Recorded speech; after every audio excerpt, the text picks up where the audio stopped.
Greetings, one and all, on this Beltane day. I have a new camera. Maybe my eyes look a little bit black. Maybe I'll come across as a black-eyed reptilian or something. Anyway, I wanted to do some Gurdjieff and also celebrate that my new book's out, Exercising Witches, available on Amazon from today in Kindle form and paperback. And I wanted to do this show because, obviously, to promote my new book, but also because I think it's a very important part of what Gurdjieff is saying. I try to put into this book. This is a fiction book. And it's also something Rudolf Steiner talks about a lot as well, which is forgiveness. And Gurdjieff writes in All and Everything that it goes without saying, God forgives everything. This has even become a law in the world. What a law to have. God forgives everything. The divine source is all forgiving. It's us humans that have problems with forgiveness. I myself struggle with it quite a lot. You forgive people and then they go and do the same thing over again. Or sometimes people don't. Sometimes people do change or understand when you've done that forgiveness thing. Forgiveness is not saying that that person was right. Forgiveness is understanding why that person did something to you, how it affected you, and you have to forgive yourself for them feelings that were brought up and all the actions that happen from whatever that incident is. And it creates a very powerful vibration, because forgiveness is obviously of a higher vibration. It takes a lot to forgive somebody when they've really hurt you. But the divine source forgives everyone because he, she, it believes that everybody deserves another chance. And Gurdjieff writes on the same page in All and Everything,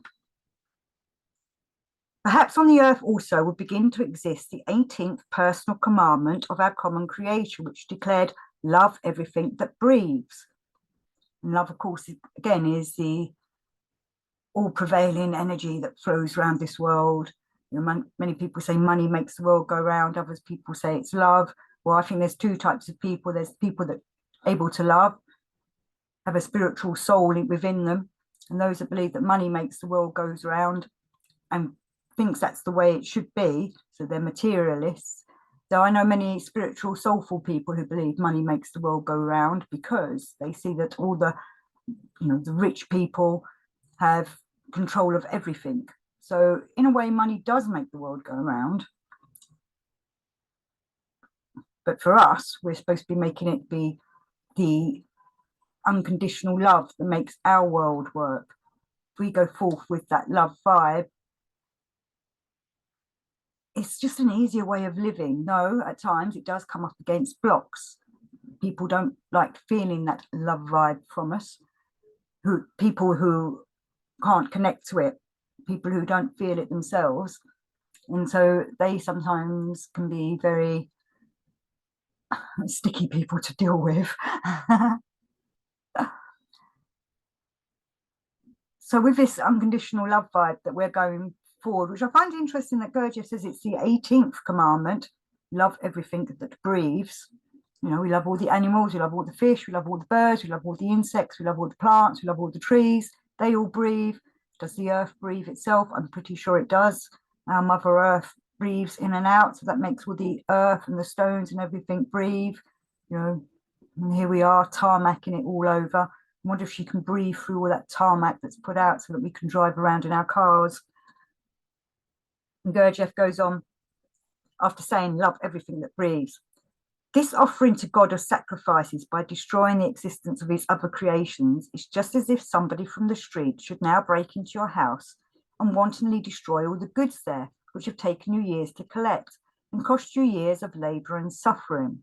Sorry, I was meant to say beforehand, he's talking about where there were blood sacrifices for various religions throughout the centuries, back in the past. Hopefully that's still not going on now, though who knows what the dark forces do. And I still hear stories of Satanists that like to perhaps slaughter an animal to give to their god. I myself have come across a stone circle when I was in Brittany that had a slaughtered snake on it, which had definitely been used for a ritual. You know, that's black magic. Shedding blood is black magic. Blood's very precious. But these people that do these kinds of things, are we supposed to forgive them? Will the divine source forgive them? If they're aware of what they've done, I'm sure the divine source would forgive them. You know, the mea culpa style of things. But many people are adamant that what they're doing is right, even though it's hurting somebody or shedding blood of some kind. And that can be quite difficult to forgive someone who doesn't want to be forgiven because they're so adamant what they're doing is right. And I've also met people that enjoy doing dark stuff because they get a kick out of it, probably because they're very unloved themselves, so they don't understand the love vibe.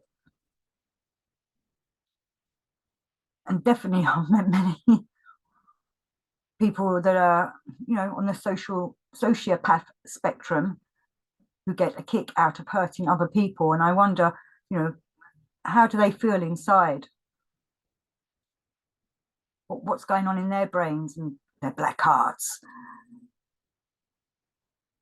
Yet many of these sociopathic people I've met that have done such awful things, when they do something awful, I'm not saying that they want forgiveness from me, but they sometimes I can see that they know what they've done is wrong, and then they try to, you know, recompense themselves by gifts or doing something nice that's a bit out of the ordinary. So they must have a little bit in their heart that knows what they're doing is wrong. I do get concerned. Some people do nice things just to get what they want. They're kind of buttering you up. It's very difficult to judge people, which is why I think it's very, again, important to read Gurdjieff work to learn to understand how people are, why they are like they are, that, what are their agendas? What's your agenda? What's my agenda? You know, I struggle with all this kind of work all the time. It makes sense when I read it in the books, but actually doing it out in the real world can be a real struggle, a real test against with other people. Things get in the way, people get in the way of what I think is doing good, blockages and such like. And I have to recollect myself. And sometimes I have to pray of like, am I doing the right thing? And you think, will I get a sign straight away? Maybe not. But I think if you're attuned, you can sense whether what you're doing is fulfilling and worth it, or whether sometimes they do to also let you know that you have to persevere and there will still be a struggle. That can be quite a challenge. Why am I being made to do whatever it is I'm being made to do when I'm obviously coming up against blockages? Many Christians I know would say, well, God put us there for a reason to do that work. And someone else was saying to me, what was that saying? Like doing a good deed, there always comes, you know, something to slap you in the face afterwards. No good deed goes unpunished. That's it. That's what he was saying to me, which is true. And you think, like, why does that happen? Why does a good deed always go a little bit of punishment? What's happening there? Is that our ego being slapped down, or is it just the dark forces giving us a slap in the face? Or how dare we try and do light work? I don't know. I'm just speculating here. The Gurdjieff says, think, but again sincerely, and picture for yourself what I've just said, and then answer, would you like it? And thank the impotent thief who broke into your house. So he'd just done that analogy of somebody breaking into your house and destroying all your goods. Certainly not, a million times not. On the contrary, your whole being would be indignant and would wish to punish this thief, and with every fibre of your psyche, you would try to find a means of revenge. In all probability, you would now reply that although it is indeed so, I am, however, only a man. That is true, you are only a man. It is good that God is God and is not so vindictive and evil as man. You know, us humans, we do some bad stuff. But that's because we've been given freedom, free will to do what we want. Nothing, no angel comes down and stops us unless we're, well, maybe they do and we don't listen. You know, sometimes demons and devils tempt us, and do we follow it through and listen to their narky little voices telling us something? to push us to do something that we know is wrong or bad. But it's down to us to understand whether that dark demon that's trying to take us down a wrong path, whether we listen to it or we break free, or as someone was saying the other day, you just rebuke in the name of the Christ, you know, or whatever your faith is, you know, you have your savior. And your angel will come back through and help you continue on your work on the good path. And Gurdjieff's now talking about the divine source. Certainly, he will not punish you, nor will he revenge himself upon you, as you would punish the mentioned robber who destroyed the property and goods it had taken you years to collect. It goes without saying, God forgives everything. This has even become a law in the world. But his creations, in this case people, must not abuse this all-gracious and everywhere penetrating goodness of his. They must not only care for, but even maintain all he has created. And this is something I've been debating with some people in a group recently of, you know, are we here to look after the earth? Are we here to maintain it? Or is it here to give us what we need? You know, we're like the kings and queens of this world to use as we like. And going back to the tarmacking of the roads, you know, we do that so that we can travel in our cars to wherever we want to, with no concern of what it's done to nature or wildlife. But then, are we here to look after the earth? Maybe we should be putting down, you know, I know we need roads for our cars, but there must be a more ecological way of driving around, as one example. And I'm just going to do a bit of Rudolf Steiner now, because he talks a lot about forgiveness as well. And he talks about how us humans, our mission on this planet is to help the demons find redemption, the dark forces to find redemption, because everything needs to return back to the divine source. And the dark forces need to be redeemed for the fall of the dark forces when they had the battle in heaven, and how Lucifer led a third of the angels against all the rest of the angels to try and take over heaven. And Lucifer also didn't want to, I think it was bow down to us humans when we were made. He was a bit jealous of us all. So that was another reason why he started the war. He didn't like us humans being cared for and loved by God. He took it quite personally that we were created. So we've got the big battle in heaven.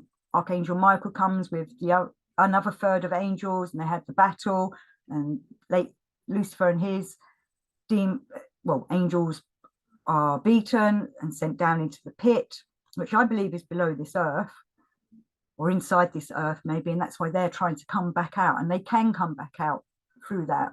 They have technology, just like we have technology. They have ways of moving about this planet. Pretty sure many of these UFOs are demons in disguise as aliens.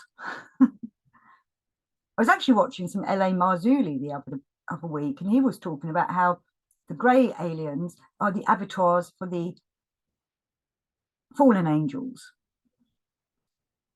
I have a feeling that the fallen angels can't find some kind of bodily form to walk upon this planet, so they need avatars to do that. So they probably created these grey alien bodysuits or something to go about in. But it also explains why many people get possessed, because maybe a dark force, and I do believe this, not maybe, but I think that they can jump into people and take them over. I myself have seen dark shadows roaming around in dodgy looking places. They definitely get attracted to people that are addicted to alcohol or drugs, maybe because that opens a portal or a doorway for them to jump in. Maybe that person's not fully, well, they're not fully aware because they're inebriated, aren't they? So that dark force can take over. But going back to the forgiveness thing, if our mission is to help them demons be redeemed, we also need to help us humans to be redeemed. We all need to understand how to redeem somebody, how to give forgiveness, and help them move on their evolutionary path or on their spiritual path. And that's why I also wrote my book, Exorcising Witches. I'm hoping it'll become a bit of a series, maybe. But it's about an exorcist who can see the demons that people have on them. And some people have very, mild demons that don't cause a lot of trouble. And some people have demons that are perhaps working with them to work with nature, because I think many of them are probably more like elementals, and I go into that in the book. And then there's dark forces that are trying to manipulate humans to take them over and make them do their dastardly deeds. So I just wanted to, let me see if I can do this without disrupting the screen. I'm going to share my screen. So this is my latest book. This is the Kindle edition. The paperback's out as well, though I don't think that's probably gone live yet. But it's available in all countries. And if you read it and you enjoy it, please tell other people about it. If it's not your thing, doesn't matter. Just want to do a little bit of a promotion of my book. Came out today, 1st of May, 2023. So I want to wish you all a happy Beltane. May your God walk with you, and celebrate the Green Man, because he's all part of Mother Earth. Some people go, a bit weird, Green Man. Well, I strongly believe that there's nature elementals out there. They don't necessarily need our forgiveness, because they're working with nature. Maybe we're the ones that are screwing it all up. But I'll leave it at that, and thank you for watching. Till next time.